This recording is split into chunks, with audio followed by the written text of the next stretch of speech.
Good evening, and welcome to the judge's house.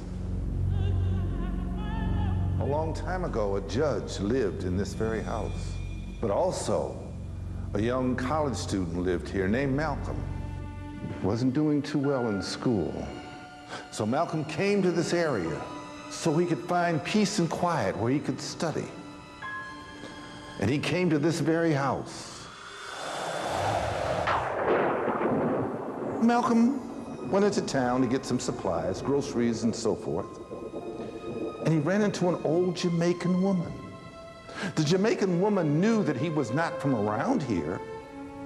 So she said to him, "Young man, where are you staying?" He said he described this house. She said, "Oh no, my son, that is the judge's house. You cannot stay there." He said, "I don't understand. 100 years ago, a judge lived in this house. And the judge would look them in the eye every time they would come before him, and he would always say, 'Guilty, guilty, guilty.' And he would sentence them to be hung by their neck until dead. Son, you cannot stay in that house." He said, "I'll be fine because I'll be studying so hard, nothing will bother me."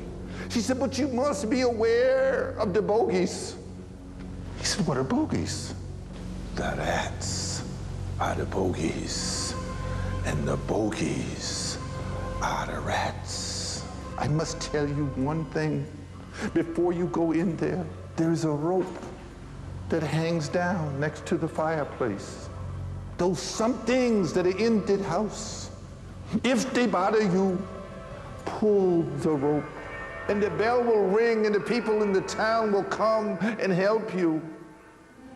He said, "Thank you very much." And so she left, and he came in the house. And so as he was sitting there, studying very hard, there came a sound. Ch, ch, ch, ch.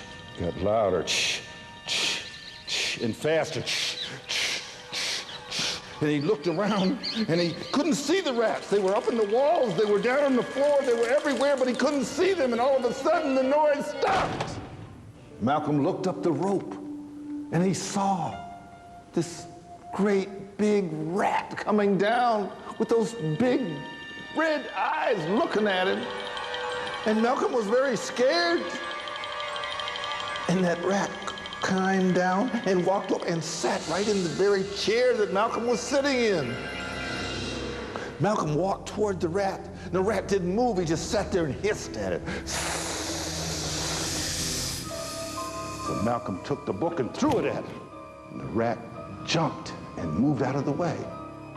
He got another book. And he stood back, and he aimed very carefully. And just as he was getting ready to throw it, that rat looked like he was scared. He was still hissing, though. And Malcolm drew back and threw that book and hit the rat. And that rat squealed and jumped down onto the floor and ran around and ran back up the rope and through a hole in the wall. And he went to pick up the last book. And he wondered why the rat was so scared of this one. And he realized that it was the Bible. That evening, he was awakened by the sound of someone knocking at the door. And he opened the door, and there she was, the old Jamaican woman. She said, "My son, I've come to see you. You did not ring the bell last night, and I come to see if you were okay." And he said, "Yes, I'm fine. But I did hear the rats last night.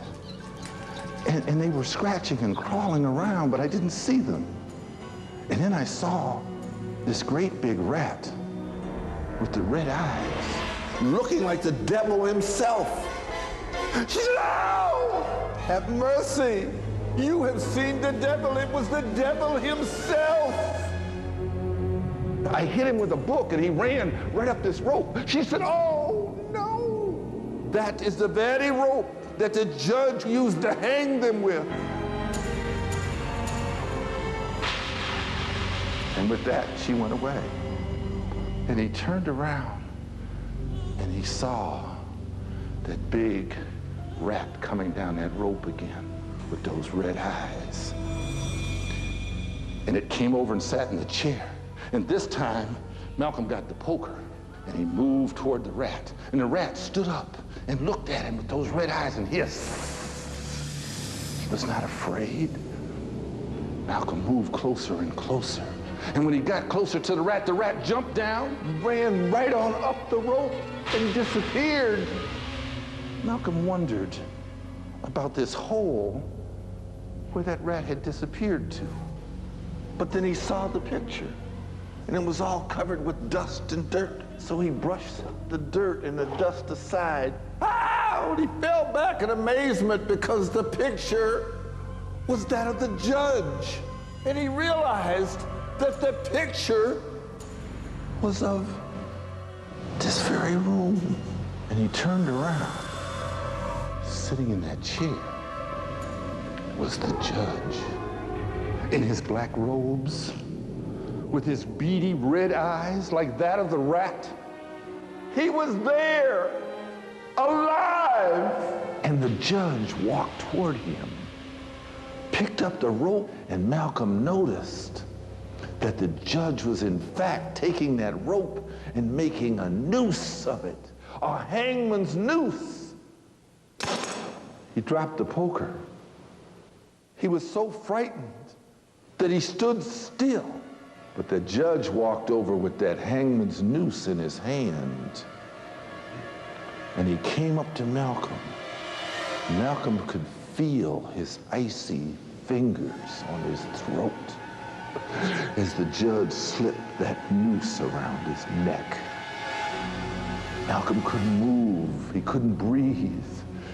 He was frozen with fright. The bell was clanging. The people in the town heard it. And so they came running. They ran into this very room and they found Malcolm. He was hanging from the rope. He was stone cold dead. They walked over to the picture on the wall of the judge, and he had the weirdest, strangest, most diabolical smile on his face.